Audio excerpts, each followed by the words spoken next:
distinguished guests, the President of the United States, accompanied by the Vice President of the United States and Representative Maxwell Frost.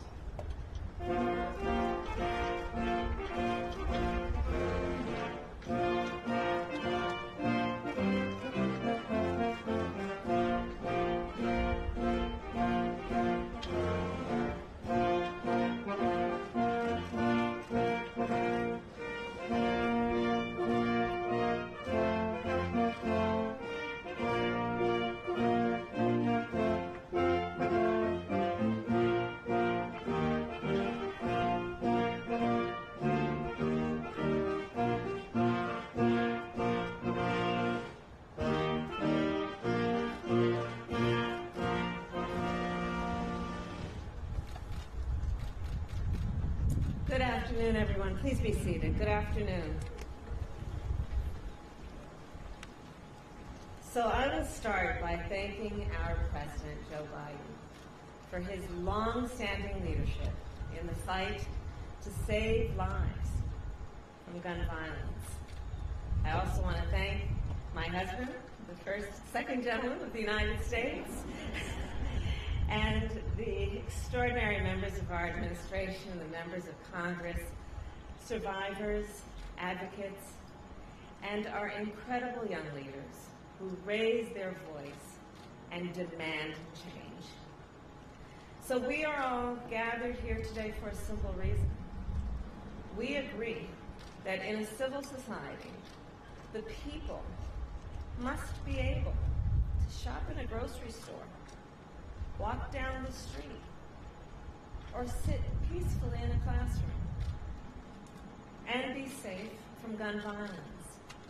But instead, our nation is being torn apart by the tragedy of it all, and torn apart by the fear and trauma that results from gun violence.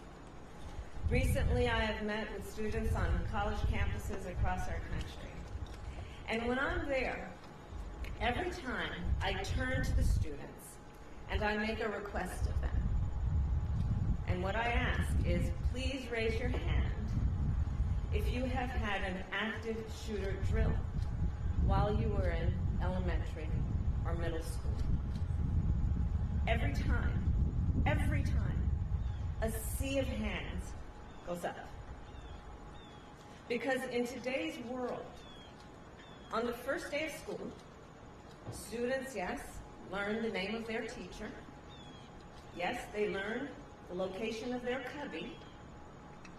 And they learn how to quietly hide from an active shooter. In fact, when having this conversation, a student once told me, "I don't like going to fifth period." "Why, honey?" I asked. "Because in fifth period, there's no closet." In our country today, 1 in 5 people has lost a family member to gun violence. Across our nation, every day, about 120 Americans are killed by a gun. And while this violence impacts all communities, it does not do so equally. Black Americans are 10 times more likely to be victims of gun violence and homicide. Latino Americans, twice as likely. And as a former courtroom prosecutor, I will tell you I have personally prosecuted homicide cases. I have seen with my own eyes what a bullet does to the human body.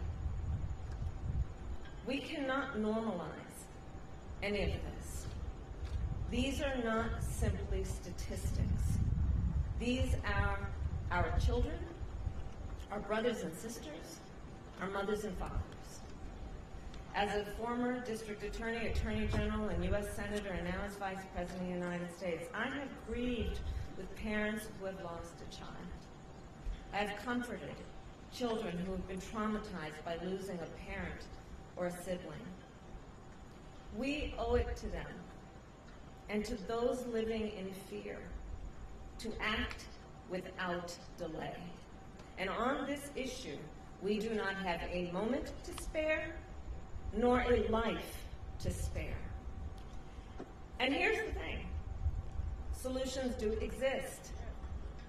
It's a false choice to suggest you either have to choose between supporting the Second Amendment or passing reasonable gun safety laws. That's a false choice. President Biden and I believe in the Second Amendment, but we also know common sense solutions are at hand. So I'll close with just a couple points. First, President Biden and I continue to be deeply inspired by the students who are leading this movement. So many of whom are here. And second, in so many ways, we are then propelled by their work, by your work. And being propelled by what you are doing, we are expanding our work. With this new office, we will use the full power of the federal government to strengthen the coalition of survivors and advocates and students and teachers and elected leaders to save lives and fight for the right of all people to be safe from fear and to be able to live a life where they understand that they are supported in that desire and that right. And with that, I will now introduce a national leader on this issue. He was only 15 years old when he joined this movement. He is an organizer, he is an advocate, he is a coalition builder, and he is the first Gen Z member of the United States Congress. Representative Maxwell Ross.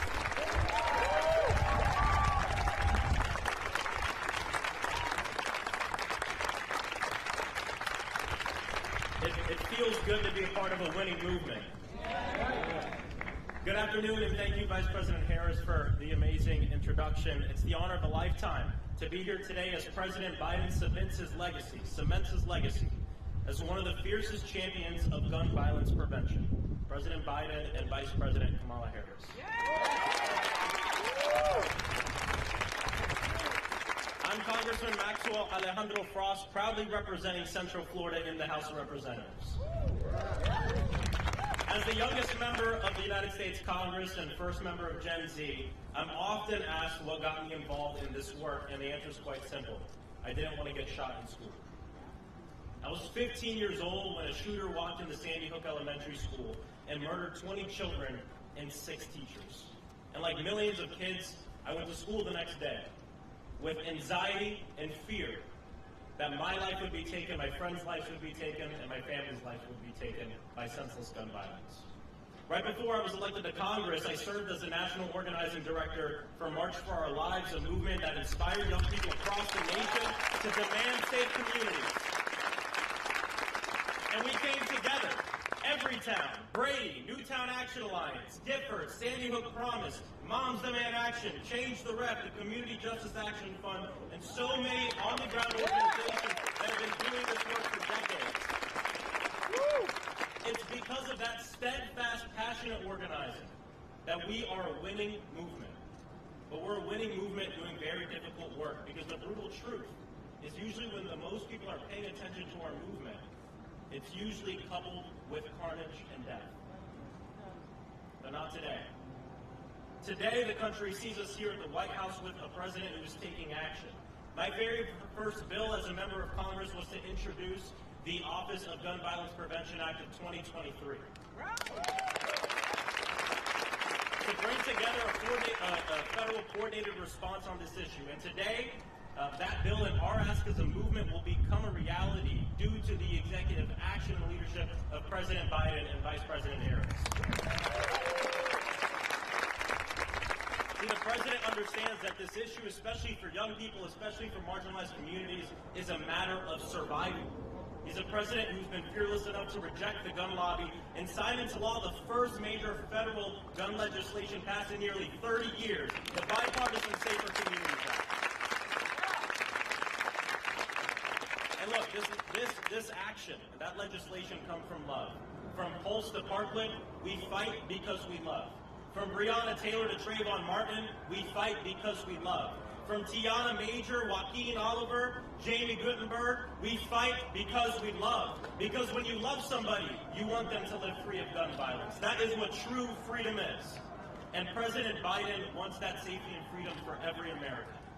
And if this week has shown us anything, because the White House has been very busy this week, it's that Joe Biden wants to be and is a president that understands the power of young people. A president fighting for the world that we deserve.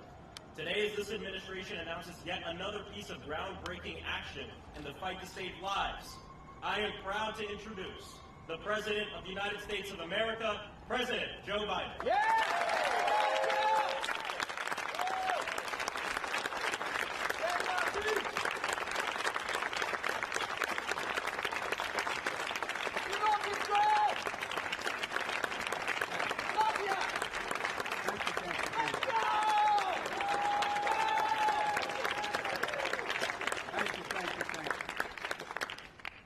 Everyone should see it except Mom and Dad. Mom and Dad, stand up. I want everybody to see the parents of this proud.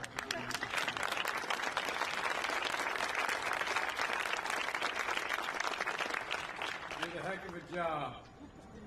Congressman Frost, thank you for the introduction, and you've helped the power movement that's turning the cause into reality. You know, you're the big reason why I'm so optimistic about America's future. So many engaged young people. So many engaged, I remember when I was young. We have something in common. I got elected to the Senate when I was 29 years old. The only difference was he was eligible when he got elected to take office. I had to wait 17 days to be eligible. That was 827 years ago, but it was a while. Folks, Vice President Harris, members of the Cabinet, so many members of Congress who are here, and relentless leaders on this critical issue. You know, one of the members who couldn't be here today is a really important member, Senator Chris Murphy. With Chris, who together with Congressman Frost introduced the bill, created a dedicated gun violence prevention office, and he couldn't be here today. Since the tragedy in Sandy Hook, and I remember being there, I remember that how I met with every one of the parents with it. I met with every member, every family member.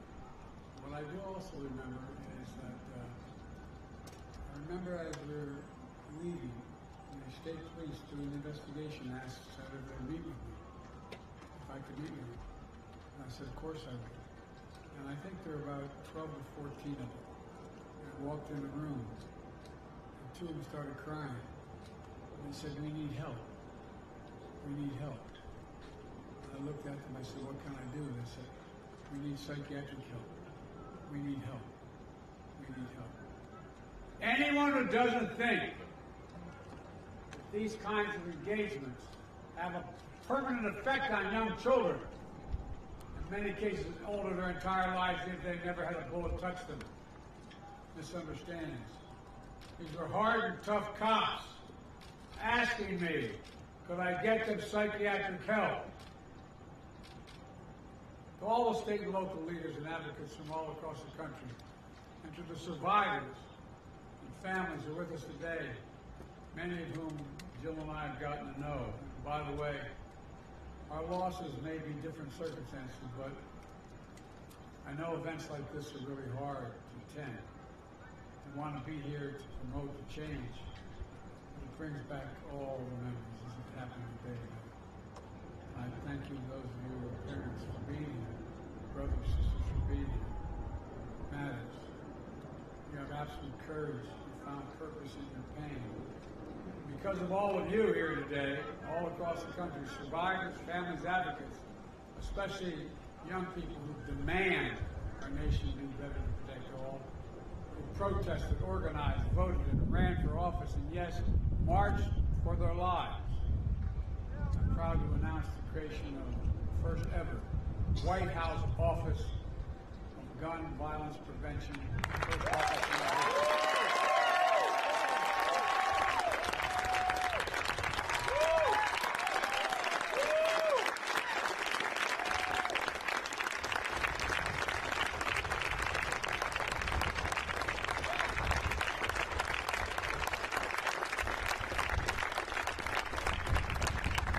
Created by by executive order, I determined to send a clear message about how important this issue is to me and to the country. It matters. Here's why. After every mass shooting, we hear a simple message. The same message all over the country. I've been to every mass shooting. Do something. Please do something. Do something to prevent the tragedies that leave behind survivors who will always carry the physical and emotional scars. Families will never quite be the same. Communities overwhelmed by grief and trauma. Do something. Do something. My administration has been working relentlessly to do something. To date, my administration has announced dozens of executive actions to reduce gun violence, more than any of my predecessors at this point in their presidencies, and they include everything from cracking down on ghost guns, breaking up gun trafficking, and so much more. And last year, with your help, I signed into law the Bipartisan Safer Communities Act, the most significant gun safety law in almost 30 years. It strengthens background checks, expands the use of red flag laws, improves access to mental health services, and so much more. This historic law will save lives. It's a really important first step. And by the way, I was a guy along with a woman in California who once banned assault weapons and mobile magazines. We're going to do it again. We're going to do it again. Call to action, reason to hope. Because for so long, the conventional wisdom was we'd never get any Republicans to support gun safety legislation. But we did. For the first time in 3 decades, we came together to overcome the relentless opposition from the gun lobby, gun manufacturers, and so many politicians opposing common sense gun legislation. And we beat them.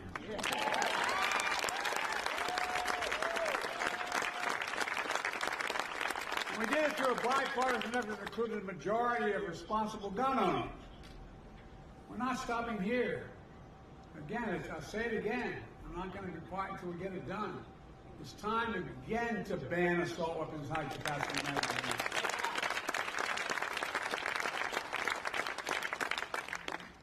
If you need 80 shots in a magazine, you shouldn't own a gun.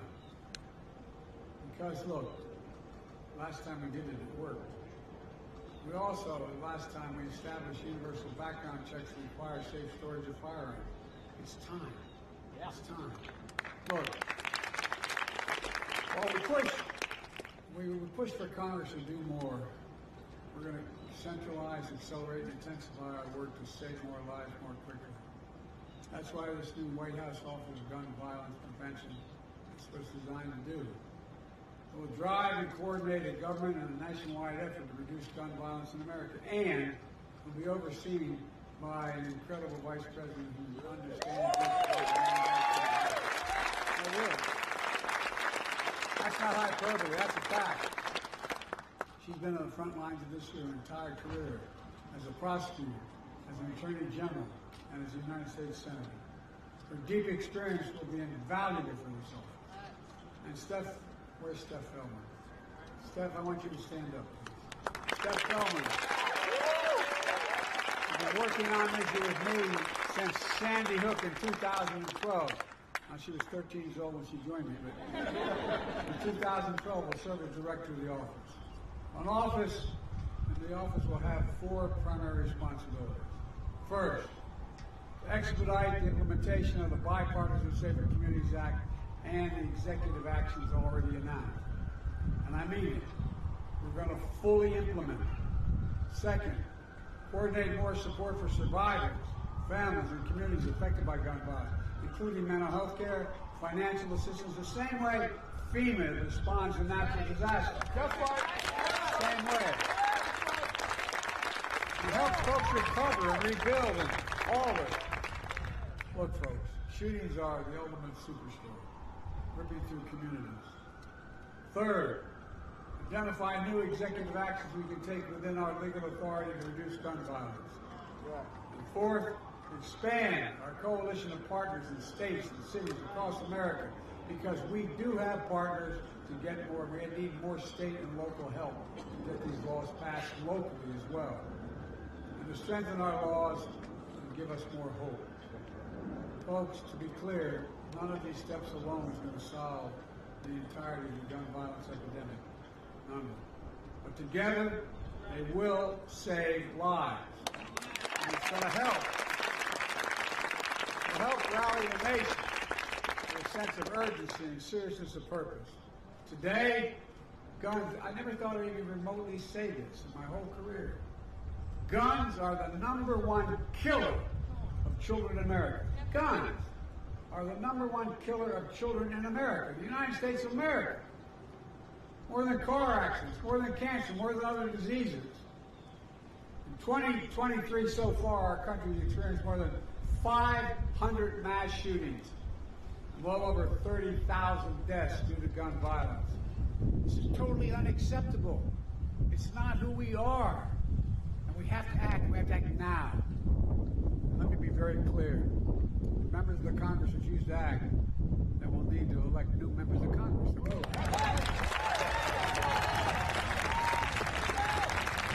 Democrat or Republican. Look, folks, there comes a point where our voices are so loud, our determination so clear, that our effort can no longer be stopped. We're reaching that point. We've reached that point today, in my view, where the safety of our kids from gun violence is on the ballot. At the end of the day, whether the Democrats or Republicans, we all want our families to be safe. We all want to go to school, houses of worship, grocery stores, gyms, malls, movies, without constant anxiety. We all want our kids to have the freedom to learn how to read and write in school instead of ducking cover, for God's sake. And it matters. So let me close with this. Earlier this summer, I was in Connecticut at a summit on gun safety hosted by Senator Murphy. 4 students impacted by gun violence who are here with us today summoned extraordinary courage and stood and shared their stories on stage. 4 of them. They each came from different backgrounds, different parts of the country, different shootings.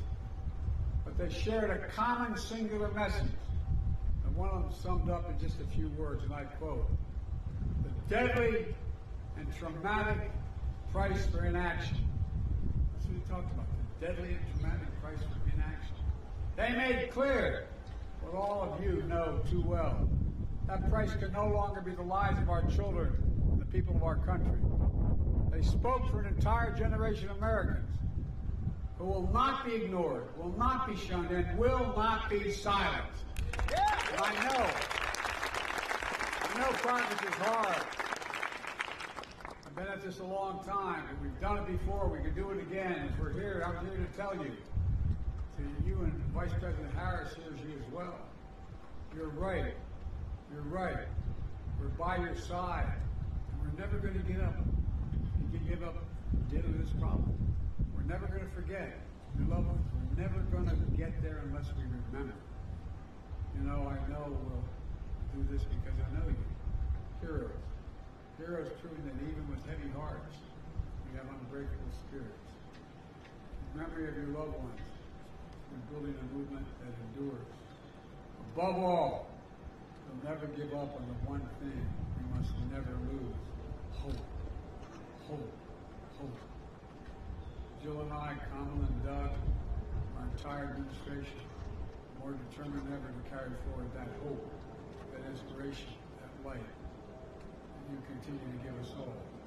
For the lives we have lost, or for the lives we can save, we can do this. We just have to keep going. We just have to keep the faith. We just have to remember who we are.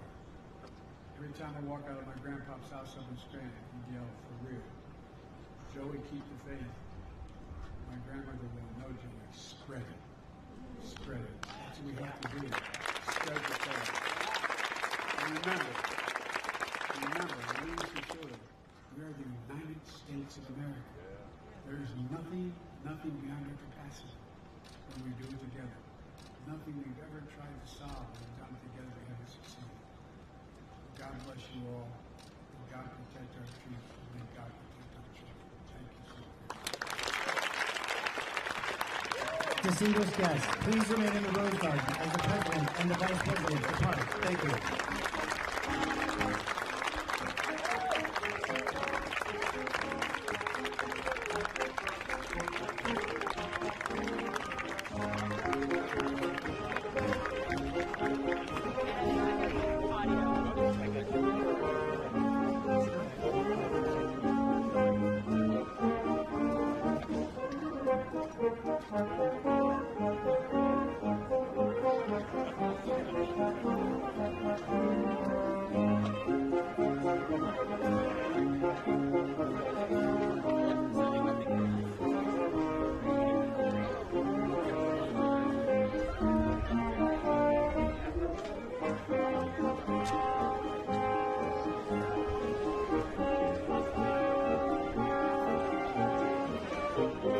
Thank you.